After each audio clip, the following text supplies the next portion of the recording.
She's a CMS graduate, a mom, and a technology leader who believes every family deserves great schools, strong support, and a real seat at the table.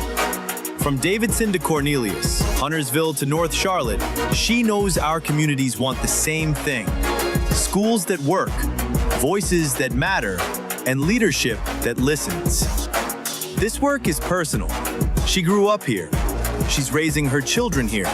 And now, she's leading here, using data, heart, and real community connection to help level up public education. So let's log in, level up, and lead forward together. Welcome to the Community Classroom. Here's your host, CMS Board of Education District 1 Representative, Dr. Charlitta Hatch. Welcome to the Community Classroom, the place where we slow it down, break it down, and help families feel informed, connected, and confident navigating our schools and our community. I am Dr. Charlitta Hatch, and this is the space where we learn together, share resources, elevate voices, and make sure families know that you're not alone in this work. And I am so excited today to be joined by Dr. Aimy Steele, an educator, a principal, an author, entrepreneur, and a parent of five children that were at all different schools. So she will bring a unique perspective as someone who was raised as a bilingual military child. So welcome, Dr. Aimy Steele. Thank you, Dr. Hatch. I am so excited to be here. Yes. So I think we get right into it because you have such a fascinating and unique background. So you were raised as a bilingual military kid. So how did that come about and how did that shape your early kind of educational experiences? Yeah, great question. So my parents were teen parents. And because of that, I spent a lot of time at my Mexican next door neighbor's house as a young child, going really until I was about 5 years old, going off to school.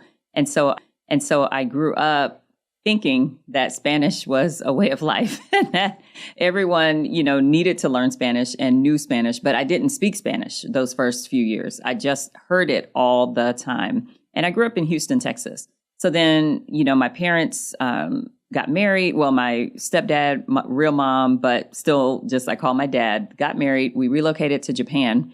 And so then I was immersed into a Japanese environment, which brought Japanese schools, Japanese traditions, Japanese culture into an already cultured person's life. So, I came with this kind of Spanish speaking background, still wasn't producing, any language, but that's kind of how it started.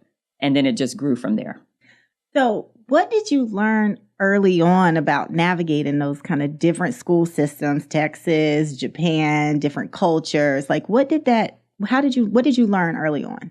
Well, I learned early on that I have a different learning style. I learned that I needed people who could speak life into me. When someone speaks life into a child, it produces a spark that makes them grow and grow and grow. So I remember when I moved from Houston to Japan, I had a teacher in Japan who noticed that I couldn't do the math that they were doing in my first grade level there, which was third grade. And I came from a system where we were doing like double-digit addition. And, the way curriculum works, you do addition first, and then you start introducing subtraction. So we were doing double-digit addition. And by the time I got to Japan, they were doing 6-digit subtraction. So it was much more advanced than anything I'd experienced in what I know now was a Title I elementary school in my hometown. And for the record, I'm not sure I've ever done 6-digit subtraction. So yeah. Right to left. Let's start there, right to left. So anyway, I didn't know what I was doing. And so my teacher took me aside and she made me stay after. I couldn't quite go to recess as fast as my other peers because she wanted to make sure I was on point and that I knew what I was supposed to know. And when she took her time to really stop and pause and make sure I knew how to do the work, that just catapulted me in a way that no one could have ever imagined. I just needed the opportunity and the exposure. So I learned early on that if I don't know something, I am to advocate for myself, raise my hand, pause, at the risk of the question sounding stupid, at the risk of me sounding unlearned, and just go ahead and get the knowledge barrier out of the way. So that's what I learned as a kid very early on. But it was that third grade teacher that helped me see that I needed help. I love that. And I think that's the magic of teachers, right? Every teacher is not probably your teacher. But at some point, every child deserves to have that teacher that sees the brilliance in them and knows how to unlock that. So if you were, a parent listening now, and how would you teach your kid to advocate? Like you just said, like if I don't know something, I just raise my hand. But what if I'm scared? What if I don't feel like, maybe I feel like the teacher doesn't like me? Like, what would you, looking back, tell your younger self if you weren't empowered to do that? Yeah. Well, if I wasn't empowered to do that, I'd be relying on some adults to help empower me, right? So I think it's our responsibility to teach kids in our homes, in our churches, and in our community spaces, even on athletic fields, right? We have a lot of kids playing sports. They're in cheer, dance, track, basketball, football, all these things.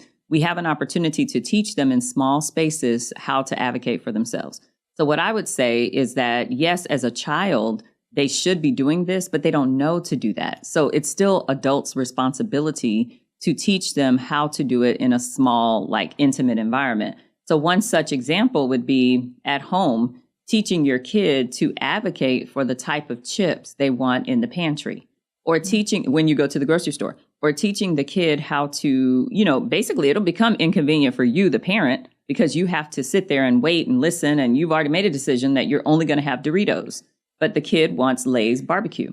So let them have that friction with you in a safe environment to teach them how to advocate for themselves in a not so safe environment, which could be the school. It could be the classroom. And it's not that the classroom is inherently unsafe.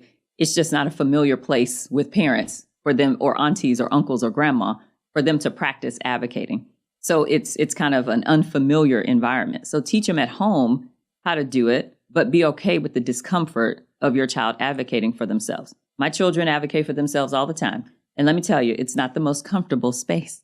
It's uncomfortable sometimes. And really, that's adults unlearning, right? Because, part of it is I've made the decision, you don't have a job.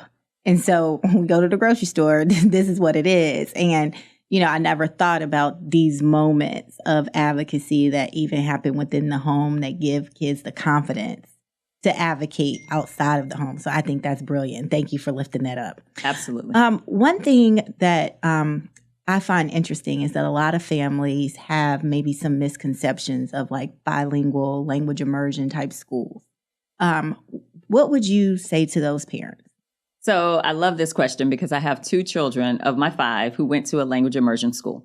One is my Black son, who went to a Mandarin immersion program and is currently in the 9th grade, had Mandarin every single part of his life. And then my daughter went to a Spanish immersion program and had Spanish every day, and still speaking Spanish. She actually recently changed all her settings on her phone to Spanish, including Netflix and her voicemail. So ultimately, what I would say to those parents is don't be afraid of the unknown. You have to lean in to a language immersion program and value it as an asset and not a deficit. It truly is the best way to go. And had I had the opportunity for all 5 kids to go through language immersion, I would have done so. I love that. I love that so much. Thank you for sharing those experiences. The bell is about to ring and we have to change classes now. And so I hope our listeners join us at the next class where we'll hear more from Dr. Aimy Steele.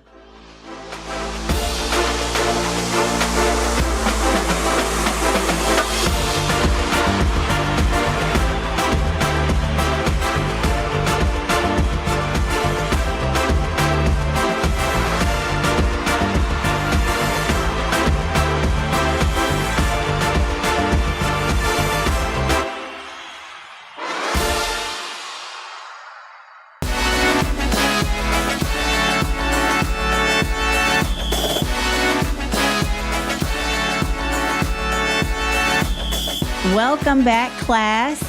We are now back with Dr. Aimy Steele. And in addition to her, multilingual military background, we mentioned earlier that she is a mother of 5 brilliant children. And one of the things that I have always found interesting is how much you were into each of your children being in the school environment that was best for them. Versus we have all these kids, you're all going to the same school. Can you talk a little bit about were you always like that and what changed for you and how it's helped your children along the way? Sure. So I think I learned this early on in my life by helping to raise my sisters. My sisters were, all different. One was very athletically inclined. I was more like the bossy boss and the leader one, leader. All of them are leaders, all my siblings. But then I had one who was full of art and theatrical and loved to sing. And we all needed different things, but we all went to the same set of schools. And it was fine. It was a military, matriculation, so it worked. But in general, we would have all benefited from going to specialized schools. So I just had that in the back of my head. I didn't make a conscious decision to do that when my kids started, because when I had kids, when I started having children, my husband and I were like, okay, they're all going to the same school. So I didn't know that that was a thing to separate them and be in different schools. And then a funny thing happened. We started getting options as parents called a magnet. And when I learned what magnet schools were, I matriculated in my education, getting my bachelor's degree. I started to discover Waldorf schools and Montessori schools and all these different types of schools because I'm a teacher by trade. So as I'm learning all these different things, I'm like, wait a minute. So you mean to tell me that you can actually put your kid in your neighborhood school? You can also put your kid in a magnet school, a Waldorf type school, a Montessori school, or a STEM school or an arts-focused school, and they can still learn math, science, English, and history? I said, well, that's interesting. So then my husband and I started having a real conversation about what it would look like to follow our child follow our children instead of making them follow us. And by that, what I mean is when you have a child that has an exceptionality, which is a great thing, they have something exceptional about them. They really love art. They really love to tear things apart and break them and then put them back together. That's STEM. They really love seeing process and pathways. That's STEM engineering, or they really love theater. Why would you not expose them to the free version of that in a K-12 schooling experience? And I'm, hashtag #1 public school proponent. So why not support that? So when we started doing that as a value in our home, and that was our value system to follow the child, it was easy to take the kids to different schools. Was it convenient? Absolutely not. Did it cost a lot more gas? Oh yeah, especially when prices were high. Did I have to go to 3 or 4 schools in one day? Absolutely, because I worked at one. And then heaven forbid, my husband was not available, then I'd have to take 3 to 3 different locations before I went to the 4th, or take 2 and then go to the 3rd. Which was my school. So yeah, massively inconvenient, but totally worth it. One thing that's emerging from our conversation is the word inconvenient, and how as a parent, you have been able to embrace the inconvenience to center your child. And I think that is so hard in the way that our society is set up. But the inconvenience is really intentionality. So what advice would you have for parents that, may want to be intentional, but maybe not have all the resources to embrace the inconvenience? I love this question because my advice would be to lean into your community. Being a military child, I remember being in another country, having Thanksgiving, and we always had everyone else at our Thanksgiving dinner except like our family, but it was just the 4 of us. And then we'd have all these other people, men, women, children. And I'd always wonder, who are these people? They were our community. They were the friends that we built intentional relationships with who could help us in times of need, especially if one of the spouses was deployed from the foreign country. We'd lean on each other for help, for support, for rides, for daycare pickups, for anything. So I expect, even now, as a 46-year-old mom, I expect my community to come through for me, because they can expect me to come through for them. And I intentionally build those communities. Now, we would take our kids to school, but if for some reason we had a marriage retreat or something that prevented both my husband and I from taking our kids to school, and I was on leave or something or sick or whatever, we call on the community. I remember we went to a marriage retreat and it took 12 people to make our family work while we were gone. One person did this, one person did that. My mom flew in, this person did this person did that. It took 12 people to make the household work because of the complexities of taking kids to 5 different places every day. So what I would advise families to do is to lean into their community and intentionally build relationships. It pains me when people say, I have no one to help me. It's just me and my husband here. And I'm like, yeah, I've been down that road. We've been in a foreign country with no one, but the way the military works, they situate you with people, and then you have to make it work. So you accept their idiosyncrasies, you accept their, their faults and their failures, but you also accept their benefits and their, all the wonderful things that people can offer, but lean into your community and let them help you. I love that. One thing that I also reflected on is even my upbringing. I have a brother who's right behind me, and I was in an international baccalaureate middle school, and my brother should have never been there. Right. But I would say my parents were trying to make sure they were giving us academically rigorous environment, and they wanted that for both of us. But it was hard to see that one child needed a different learning environment. And I reflect on how it's impacted, I believe, the relationship with my brother because, having to be compared to another sibling and things come easier, academically for me, athletically for him. And so how I think in what you're doing in having that individuality also kind of keeps the comparison and kids having their own space and their own environment. And I don't know if that was part of the intention or if you even feel like that's an outcome that was realized. It was an outcome that was realized, but it was not intentional. We did not set out to say, every kid needs their own identity within their school, but it certainly happened. And it was interesting because my two middle kids, so number 2 and number 3, went to the same high school, but a year apart or 2 years apart. But they went to the same high school and teachers knew them, but they know our whole family because I used to work there for 3 years. So they know our family. And what was interesting is my son went to the high school, but he came later. So let me start with my daughter. She went to the high school and she did ROTC. And it was required by us for her to do ROTC because she needed more structure. And we said, okay, you can go to this high school, which is your home high school, but we want you to go to another school that feeds your technology interests because we think that's best for you. And she said, no, please don't make me go. Can I go here? And I said, only if you promise to keep your academics up and if you will take ROTC, because I know you're going to get the structure you need, because she's a leader, but she's a social butterfly leader, which means that she can be pulled in so many different directions. And so I said, my husband and I agreed that these are the criteria by which you can go to this high school. So then here comes my son right behind her. He went to the same school, 2 years, focused on STEM, very focused, very diligent. We did not make him do ROTC, even though I loved the teacher there. And so he then applied for the School of Science and Math. Then he went away to boarding school. Earlier than we ever anticipated, we would, quote unquote, lose our son. And so he went to boarding school. And we had to come to another realization that now we've got an early, almost college student living away from home in the 11th grade. And we weren't ready for that. We hadn't finished teaching him all his manly lessons, And so we had to kind of accelerate those lessons that after he got accepted. But yeah, the kids do realize their own individuality as a byproduct of being in the school, just them, not having that legacy. But there is something to be said about legacies. And I hear you about your brother, but in many cases, families do have, everyone in the family graduates from the same high school. And that's beautiful as well. Yes. And so something that just popped into my head, especially when you had the conversation with your daughter around like the technology versus the neighborhood school.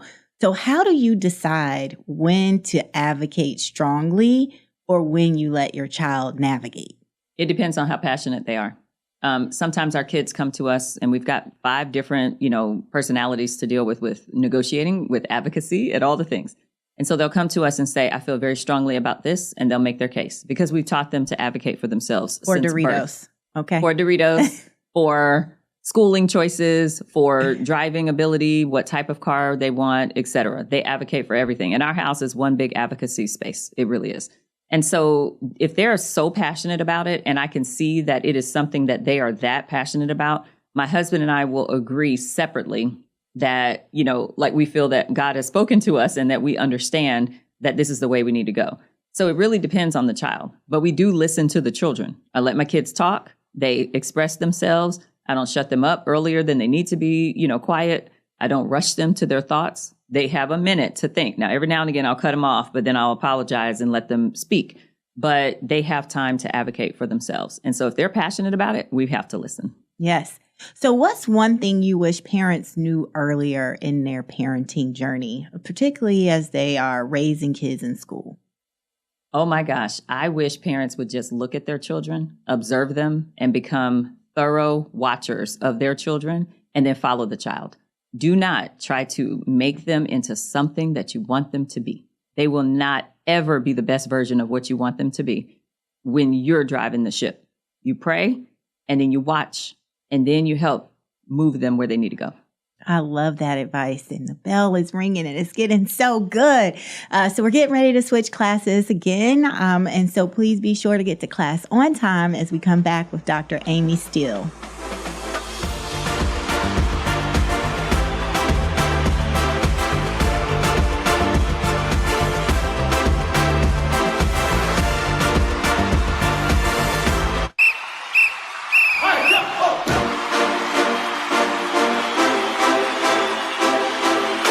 Welcome back, class.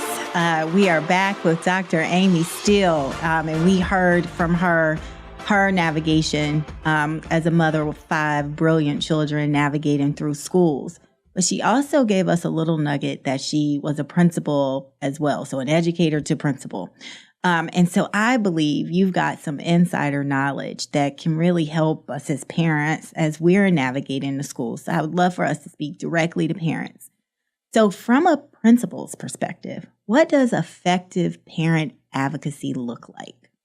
So it's nice, it's kind, and it's honoring of the work that teachers and administrators do on a daily basis, for the most part. And every profession has its quote unquote bad apples. But for the most part, educators are there to support, to help, and to guide, and to motivate and encourage. They're not there to tear down and, make your life miserable, right?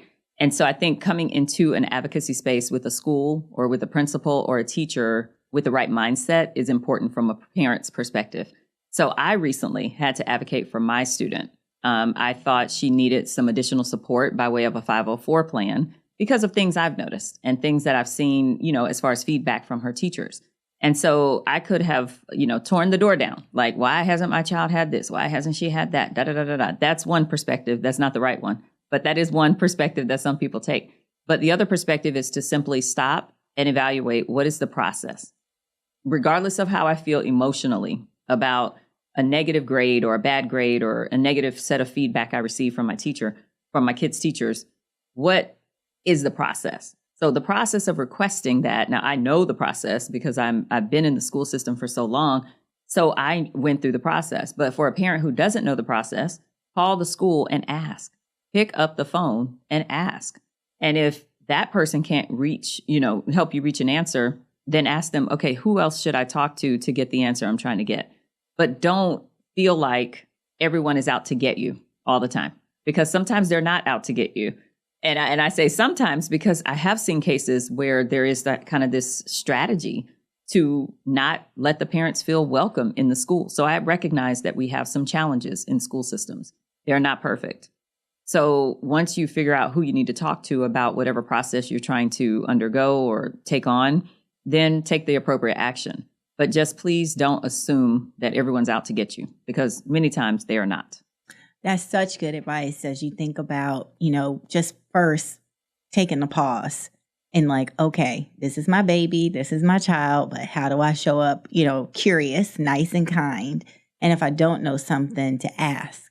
But in your case, you thought you knew, like, my child might need some additional support. What if you're not sure? Like, what if you don't even know what to ask, but you're feeling something? Mm-hmm. What would you advise a parent to do? Call the school and ask. Get to the right people. You always can start with the child's teacher. And if the child's teacher in elementary school, usually one teacher, maybe the resource teacher or a specials teacher, whoever you feel comfortable with. If that doesn't work, then ask the counselor. And if you don't like the conversation with the counselor, call the school social worker or the school psychologist or whomever you have a relationship with. Sometimes, I've seen parents advocate through the bus driver and through the cafeteria worker. Why? Because those are wonderful professional individuals who also care about children and have undergone a background check. So they are qualified to work with any kid in that school. And usually they can look at the kid and tell something's kind of, special about this kid. Let me follow up. And they already have their own special relationships with the kids. So usually you can also get through to someone who works in the school. You just have to follow the first one process of working with the first people, the most appropriate people first, which I think are the classroom teachers, the school counselor, and then the assistant principal, the principal. But there's no need to blow up the principal's phone first when you hadn't talked to the teacher or the counselor at all, because what happens is it causes a bridge, or not a bridge, I'm sorry, a barrier. It builds a barrier and it builds a wall between the family and the teacher, when really that's the relationship that should be the strongest. And then you go to leadership when it's not working out. But you don't go to leadership first and say, hey, I'm unhappy with this teacher, because honestly, a good principal, the first thing she or he will ask you is, have you talked to the teacher? Have you expressed your concern? Well, no, I never talked to the teacher, and I don't want to talk to the teacher because they're mean to my child. Well, do you know what your child did in the classroom? Have you observed? Like what? You have to have more information. So when parents tell me, no, I hadn't talked to the teacher, I just believe my child. Well, everybody lies. And I'm going to say it again. Everybody lies. Sometimes it's the adult. Sometimes it's the child. Everybody lies. So you have to know more to the story than just assume it's one way versus, another. That's good advice, especially around, building that relationship with the teacher. So how do you do that? How do you build a relationship with the teacher? Emails, and you meet them at open house, but how do you do that? So it's interesting. My daughter's a 4th grade teacher in CMS, and she has a great relationship with a lot of her parents. How she builds relationships and how I see them building relationships with her, and what I've observed over the years, is you simply reach out and offer some type of communication. It can be, hey, just wanted to see how little Johnny's doing. Great. He's doing great. Okay, wonderful. Do you need anything for your class? Now, you as the parent may not be able to financially provide that thing, whatever it is, or physically provide that thing. But perhaps you know a couple of people, you have a strong network, and perhaps you can get your hands on whatever they need, like a classroom supply of dry erase markers or whatever. Maybe you can get your hands on what they need, but offer yourself to be of support. Because let's be honest, we have your kids all day, every day. Would you be able to do that? No. and be nice and kind and teach them and take them to the bathroom. Times 30. And help them eat well and chew with their mouths closed and be nice to friends and teach them manners and professionalism all at the same time. Would you be able to do that with 8 straight hours, but not just your kid, everybody's kid with all their different personalities? Maybe you can. And if you can, guess what? Your superpower is teaching. That's what you are. You are a teacher. But if you can't, that's okay. But honor those professionals, right? So offer yourself, offer support, text them, call them, use the access to these resources that we have. We have Parent Square in Cabarrus County. Use Parent Square. I use Parent Square all the time. I will text and say, how's she doing? She's not doing well? Okay. Well, she's usually doing well or very chatty. So, okay, well, I'll handle that. Thank you so much. Just text them out of the blue when nothing's wrong, so that when something is wrong, you have an opportunity to fix and change it or correct it without, something happening. And I will say this to all teachers. I used to, when I was a Spanish teacher, I used to take all of my students and call their parents on the first 1 or 2 days of school. Why would I call their parents? Just to say hi.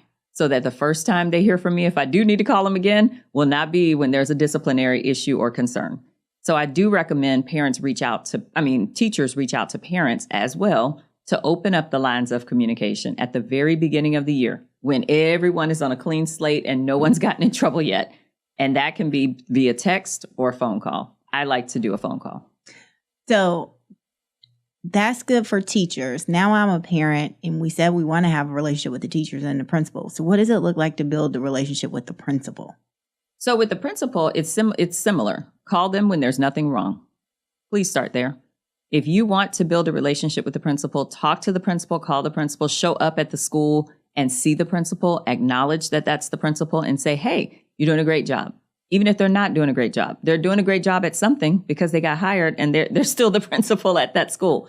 But reach out. You can also send an email as a parent and say, hey, I just want to let you know I'm such and such as parent. and everything's fine, nothing's wrong. I just want to say I'm here if you need me.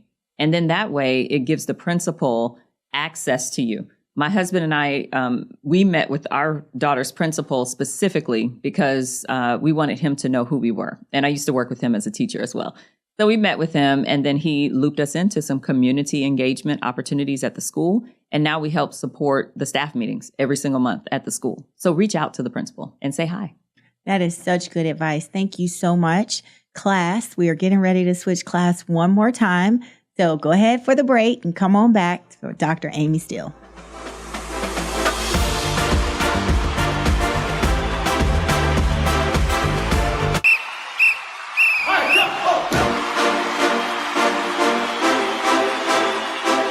Welcome back to class. We are here with Dr. Aimy Steele, and we got some really good nuggets on, building that relationship with the teacher and principal and how to advocate for our young scholars. And if we can believe it, high school is pretty different than, elementary school and middle school. And one of the things that I find fascinating, one of the many things, is that you have written a book around how to help kids navigate through high school and ultimately be successful in getting into college.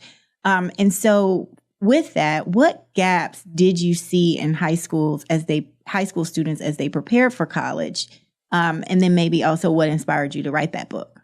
Great question. So the book is called The Big Five, and it really highlights the big 5 things that kids need to do, be, or have as a result of their high school experience. So we talk about academic support and making sure they're strong academically, they've had their grades up, making sure they have the appropriate types of leadership in their lives, in clubs and different events or activities they're involved in high school.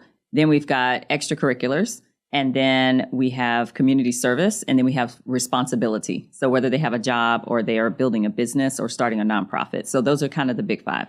So what prompted me to write the book, it was actually quite sad, but the impetus behind the book was my interactions as a high school teacher with a student who had received all D's for several years in a row in high school. And I was working the gate at a football game, as a teacher customarily does. And there was a recruiter from a university, a D1 university, who came through the gate, and he said he was here to watch a particular kid. And I said, oh, yeah, I know him. And he said, okay, cool. Well, I'll see you at the end of the game. I was like, great, enjoy. And so he then started walking away, and he turned back around and said, so what kind of student is he? And I said, oh, I don't know, but I know him. And he was like, okay, I'll look into it. So then the next day he stayed overnight. He looked into the kid at the guidance office. And so he had a meeting with the student, and the student came and found me because he knew I taught his brother. So he came and found me and basically said, I don't think it's going to work out at such and such a school. And I said, why? And he said, because of my grades. And I said, well, you're playing football, so clearly your grades must be okay. And he said, I don't know, Miss Steele. I said, well, I'm going to go talk to your guidance counselor. So I went to talk to the guidance counselor. I got a copy of his transcript, and it said all D's. And I was immediately very frustrated. I said, I don't understand. How is he able to play football if he has all D's? Not just one D. I'm talking all D's and an A in weightlifting, all D's and an A in advanced PE, all D's and an A in regular PE. And I'm like, I don't understand. And they're like, well, we have an understanding with the football coach. I said, I'm sorry, what does that even mean? What do you mean you have an understanding? Well, the hidden curriculum, as Dr. Kinlock from JCSU would say, or just the idea of these under the table deals. The reality is that they do have deals, and kids are socially promoted or passed along even when they're not academically sound. And that frustrated me to no end. So I went on a journey of helping kids to find their pathway to college, no matter what that looked like. So I started helping kids, making sure they had appropriate guidance from the guidance counselor, because no counselor should have ever let this happen. And when I started going on that journey, helping children with their, navigating the FAFSA, navigating the Common App, navigating essays, and how to even write an essay, then this book emerged, along with a consulting practice that helps kids do this. Now, I don't do that work anymore, but I still have the book. And, that also stems from my interaction with my own guidance counselor. My counselor in high school, first of all, my parents told me we can't afford to send you to school. Never mind, they didn't realize they had the GI Bill and could have had all of my college paid for, but we didn't know.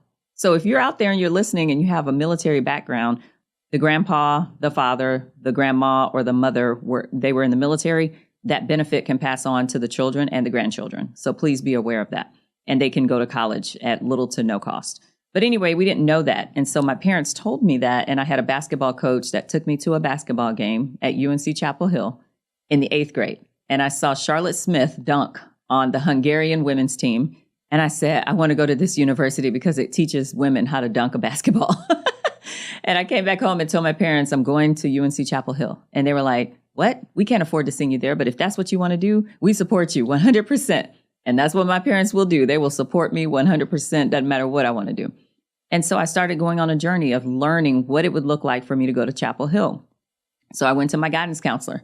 And my guidance counselor was Wendy Paroli in Fayetteville, North Carolina. She just retired. And Wendy said, Miss Paroli, excuse me, said, Amy, if you want to go to college and you want to do this, what you need to do is learn the process. So in the 10th grade, I started working in the guidance office as a helper.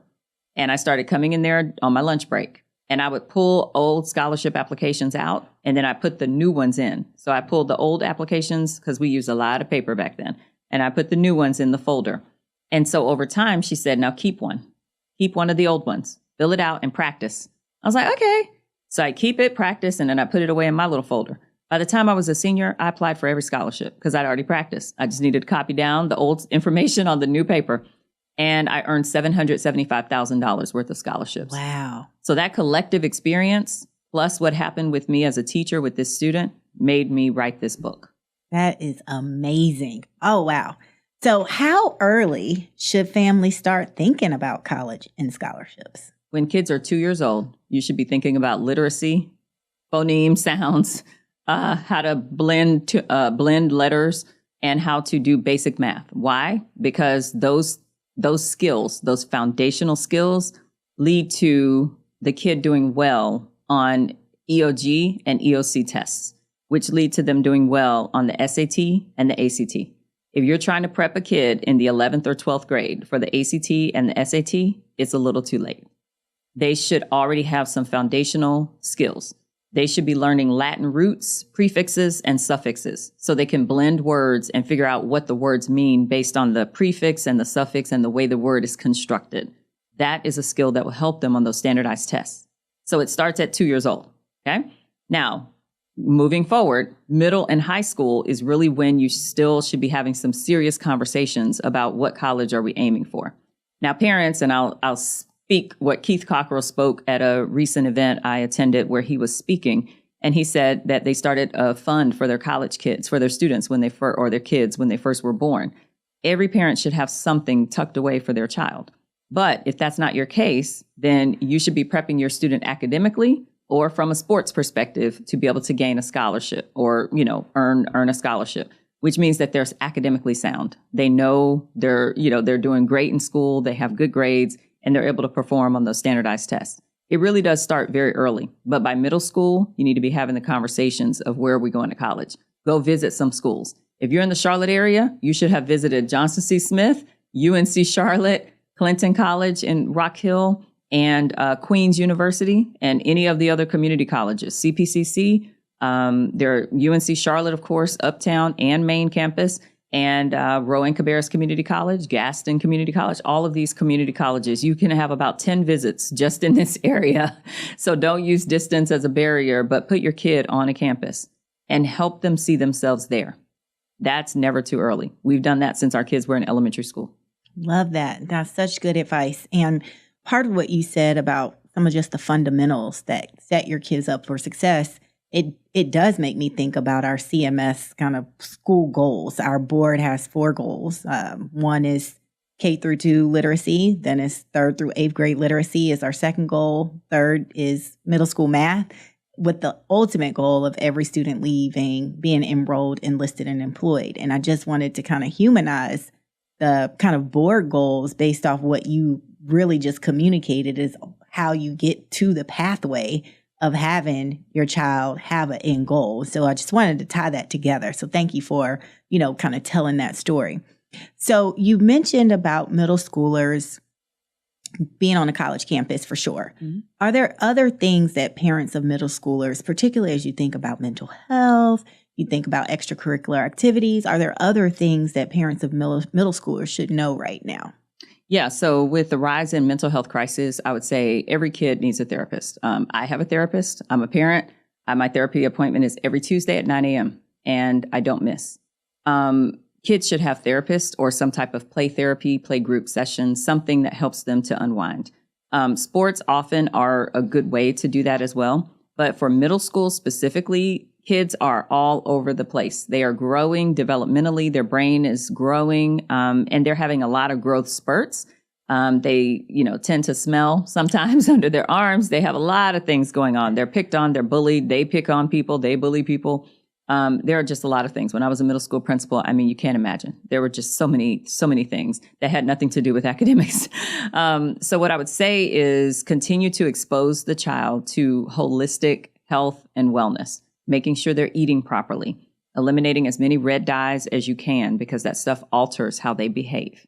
And so if a parent feels that something's going on with the child, talk to your pediatrician, because something may actually be going on with your child. Don't ignore those things and say, that's just typical middle school behavior. No, it's not. Something actually may be going on. And then I would say expose your kids to opportunities and experiences. Don't think that, they're so young, they don't have to start thinking about college yet. Well, they may not want to go to college. They may actually want to enlist in the military. They may want to just get a job. That's fine too. All those things are great. But expose them so that they can help to make that choice. Don't make the choice for them. Guide them on the pathway to making their own choice. That is such good advice. Is there anything very quickly you would want our families to leave with? Follow the child. Follow the child. Just that simple. Follow the child. Stop trying to make children be a certain, atypical, framework or structure. Follow the child. Lean into what they're naturally gifted in. Thank you so much, Dr. Steele, for sharing your perspective, your practical, real-life wisdom. The community classroom is a reminder that schools do not exist without families, and families deserve respect, clarity, and a real seat in the conversation. So thank you so much for logging in with us today. And until next time, stay informed, stay connected, and remember, learning is something we do together. Thank you. Thank you.